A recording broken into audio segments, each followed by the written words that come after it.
నా పేరు సాత్విక్. నేను 6వ క్లాస్ చదువుతున్నాను. ప్రేమ స్వరూపులారా శ్రీ సత్యసాయి బాబా వారికి జన్మదిన శుభాకాంక్షలు మరియు శతకోటి వందనాలు. 2016 నవంబర్ 23న పెద్ద వెంకమ్మరాజు ఈశ్వరమ్మ దంపతులకు జన్మించారు.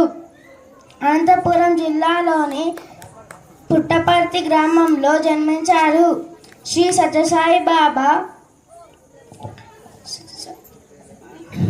సత్యం, ధర్మం, శాంతి, ప్రేమ, అహింస వంటి సూక్తులు బోధించేవాడు. ధన్యవాదములు.